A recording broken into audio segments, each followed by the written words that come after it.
उर्दून के शाह अब्दुल्ला सानी ने सन 1994 में इसराइल के साथ किए गए अमन माहदे को मनसूख कर दिया है।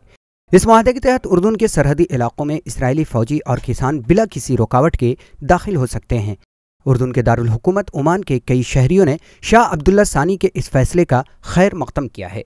هو قرار يتسق مع المصلحة الوطنية العليا للمملكة الأردنية الهاشمية، وهو قرار يؤكد سيادة الأردن وحقه في इस माहदे को 25 बरस के लिए मंजूरी दी गई और अगले बरस इस माहदे की मुद्दत खत्म होने वाली है।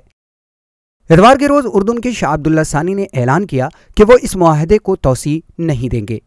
الجانب الإسرائيلي هو من خلق هذا الجو من العداء بين الأردن وإسرائيل بتماديه واستمراره باستفزاز الأردن والأردنيين و इन जरखेज इलाकों का इंतजाम अमन माहदे के तहत चलाया जाता है, जिसमें उर्दून की मुल्की सलामती को मलहूज खातिर रखते हुए इसराइल इन ज़मीनात को निजी ऑनरशिप के तहत इस्तेमाल करता है। उर्दून के इस फैसले के बाद इसराइली किसानों ने मायूसी जाहिर की और कहा है कि इससे वो रोजगार से महरूम होंगे।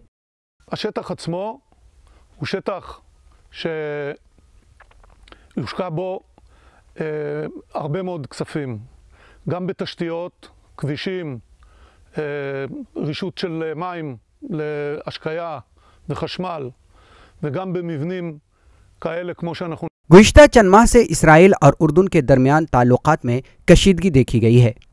पिछले बरस ओमान में इसराइली सफारत खाने में उर्दून के 2 शहरियों को हलाक कर दिया गया। इसके अलावा यरूशलेम को इसराइल के दारुल हुकूमत करार देने जैसे फैसलों से भी उर्दून नाराज है। Bureau report, ETV Bharat.